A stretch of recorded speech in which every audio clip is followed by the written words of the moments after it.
जब कहीं हम हार गए, कहीं भी हारे, हजारों बार हारे, ये जो चर्चा करने जा रहे हैं इसे बहुत ध्यान से सुनना। ये श्लोक मानो उपासक के लिए अमृत है। ये युद्ध एक दो दिन, वर्ष दो वर्ष वाला नहीं है। तो ऐसा नहीं कि आज के बाद आपसे गलती नहीं होगी, असंभव। पूर्वाभ्यास आपसे गलती कराएगा। चाहे आप गंगा कसम खाओ, चाहे जमुना कसम खाओ, चाहे अपनी कसम खाओ, चाहे भगवान की कसम खाओ। अब इसमें जो आंतरिक भाव हमारे हृदय में आए वो हम आपको बता रहे हैं, कल्प से नहीं, जीवन से। जल्दी कोई तैयार नहीं हो पाता। किसी भगवत प्रेमी महात्मा की कृपा कोर से ही किसी के हृदय में उत्साह आता है कि अब मैं दो दो हाथ करूंगा और इस माया से लड़कर मायापति पर अपनापन स्थापित करूंगा। जो माया ने अपनापन शरीर संबंधी भोग, शरीर संबंधी रिश्ते नाते में फैला दिया है, अब मैं इसे समेटूंगा। अब इसमें सबसे ज्यादा बात यह है कि पूर्वाभ्यास हमारा भोगों का रहा है, बहुत जोर का, मतलब भोगों में ही रहे हैं। एक शब्द में कह दें कि भोग ही हमारा जीवन रहा है। अब हम जो सदगुरु कृपा, भगवत कृपा, संत कृपा, शास्त्र कृपा का आश्रय लेकर के इस भोगाभ्यास से ऊपर उठने की चेष्टा कर रहे हैं, तो ऐसा नहीं कि आज के बाद आपसे गलती नहीं होगी, असंभव। पूर्वाभ्यास आपसे गलती कराएगा। चाहे आप गंगा कसम खाओ, चाहे जमुना कसम खाओ, चाहे अपनी कसम खाओ, चाहे भगवान की कसम खाओ। बिल्कुल सुलझ करके सुनो ना। इसमें अपने जीवन को भी रखकर हम बोल रहे हैं, आपके लिए ही नहीं। बात तब शास्त्र की समझ में आती है जब जीवन में उसे स्वाद लिया जाए, जीवन में उसे जिया जाए, जो शास्त्र कह रहा है, तब उसका अनुभव होता है। कई बार ऐसा हुआ जीवन में कि ऐसा लगा कि इस चढ़ाई पर शायद हम नहीं चढ़ पाएंगे। बार बार वही फिसलन की वृत्ति, बार बार आकर्षण। कभी लगा कि काम बन गया, अर्थात भगवत राज्य में प्रवेश हो रहा है, तो कभी लगा कि मैं जहां हूं वहीं हूं। कई बार मन में निराशा आती, उदास वृत्ति होती है। क्या करूं, कौन सा साधन करूं, किसके पास जाऊं, किसको पुकारूं जो हमारी इस समस्या का समाधान कर सके। क्या समस्या? भोगाभ्यास। ये खाऊं, ये देखूं, कोई हमें प्यार करे, कोई मेरा अपना हो। कई तरह की असद वृत्तियां हमारे हृदय में बहुत जन्मों से अधिकार किए हैं। दुर्वासना मम सदा परिकर्षयन्ति, वो खींचती रहती है। फिर शास्त्र वचन, संत वचन, गुरु वचन पुनः उत्साह देते हैं, नहीं आगे बढ़ो, आगे बढ़ो। ये जो चर्चा करने जा रहे हैं इसे बहुत ध्यान से सुनना। ये श्लोक मानो उपासक के लिए अमृत है। भगवान कह रहे हैं, सुख दुखे समे कृत्वा लाभा लाभौ जया जयौ ततो युद्धाय युज्यस्व नैवं पापमवाप्स्यसि। बहुत जब इस पर विचार करो तो जैसे समुद्र में घुसते चले जाओ, थाह नहीं मिलती। ऐसे इसी श्लोक की थाह नहीं मिलती। कल से इसी श्लोक पर भगवत कृपा से चिंतन चल रहा है। ये स्वयं भगवान के वचन हैं। इसे स्वीकार करने पर कभी लड़खड़ाओगे नहीं। हम ये नहीं कहते कि पूर्वाभ्यास आपको गिराने की चेष्टा नहीं करेगा। जब गिर जाता है कोई तो एक निराशा आती है। सफलतापूर्वक नियत स्थान पर दौड़कर पहुंच जाना विजय कहलाता है, और बीच में गिर जाना पराजय कहलाती है। भगवान कह रहे हैं, जया अजयौ। तुम्हें जय और पराजय में दोनों में समान भाव रखना है। बहुत बढ़िया बात है। और इसी बात से परमार्थ की यात्रा शुरू होती है और पूर्ण होती है। नहीं तो बीच में ऐसे लुभावने वन उपवन वाटिका जिसमें मन सोचता है बहुत दौड़ लिया, थोड़ा आराम कर लेते हैं, चूक हो जाएगी। बड़ी भयावनी घाटी जिसमें लगता है कि अब तो निकल ही नहीं पाएंगे। दोनों बातें ये हमको परास्त नहीं कर पाएंगी यदि भगवान की ये बात हमारे दिमाग में रहे। स्वयं भगवान कह रहे हैं कि नैवं पाप मवाप्स्यसि, तू पाप को प्राप्त नहीं होगा। यहां भगवान को ये संबोधन करने की क्या आवश्यकता थी?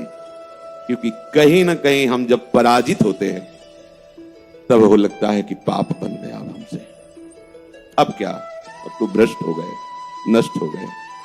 10 वर्ष से संयम से चल रहे थे, अब क्या, सब बेकार। कदापि नहीं। ये 38वां श्लोक है और एक श्लोक के बाद 40वां श्लोक में भगवान बीच में जो बात कही इसी की पुष्टता के लिए कह रहे, नेहा विक्रम नाशोस्ति प्रत्यवायो न विद्यते स्वल्पमप्यश्च धर्मस्य त्रायतो महतो भयात। ये जो हम तुम्हें बात बता रहे हैं सम बुद्धि की, जया जय, जय और पराजय में बराबर भाव, समान भाव रखना। बोले इसका आरंभ मात्र कर दो तुम तो इसका नाश नहीं होने वाला, और इसका कभी भी उल्टा फल नहीं हो सकता कि आप गिर गए तो नरक यात्रा होगी। पहली बात तो वो गिरना आपका एक अनुभव होगा और आपकी चाल तीव्र हो जाएगी। अगर ये बात आप समझोगे, नहीं समझोगे तो निराश होकर उधर ही चले जाओगे। बहुत विचित्र मन की चाल है, बहुत विचित्र। वो जब ये भूत की तरह चढ़ जाता है, कब चढ़ गया और कब गिरा दिया पता नहीं चलता।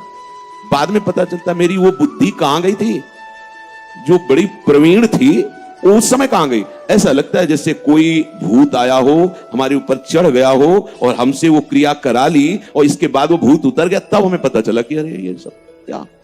ये एक दिन की बात नहीं है, एक बार की बात नहीं है।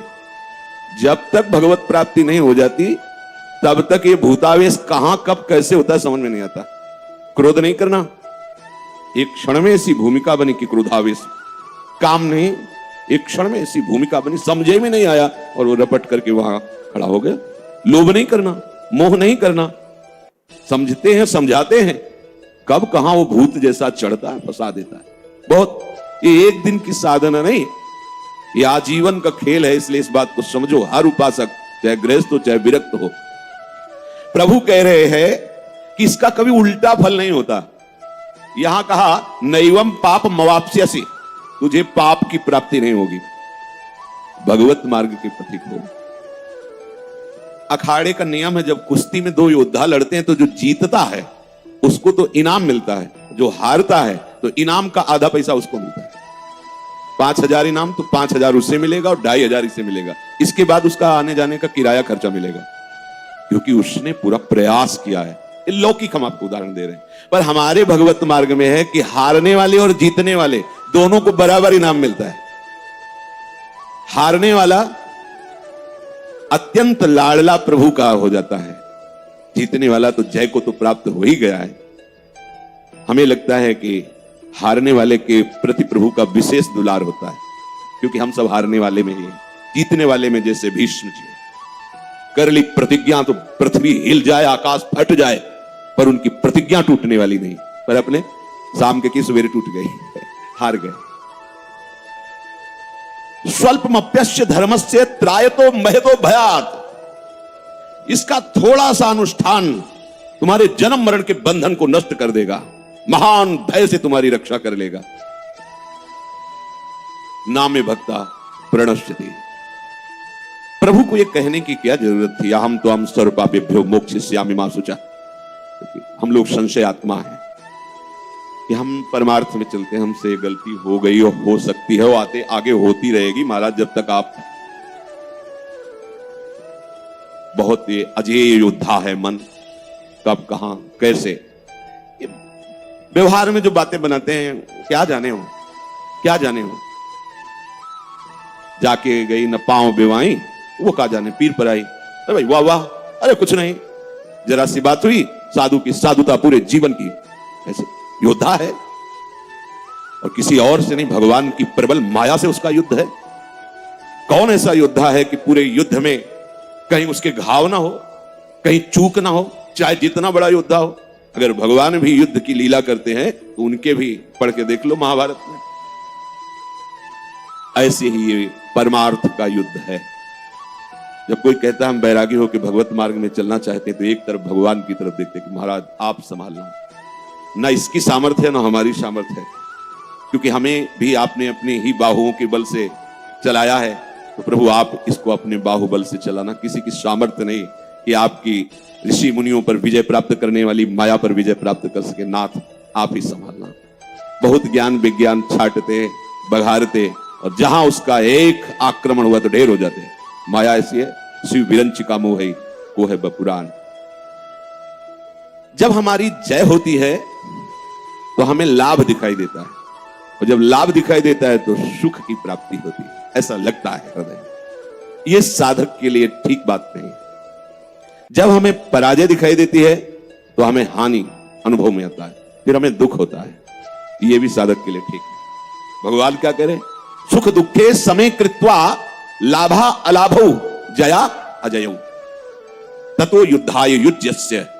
खड़े हो जाओ अपने कर्तव्य कर्म को करने के लिए, पर पहले समझ लो कि जय और पराजय और उसका चिंतन करके लाभ और हानि का निर्णय, और लाभ हानि में सुख और दुख का भाव, ये तुम्हें समान करना होगा।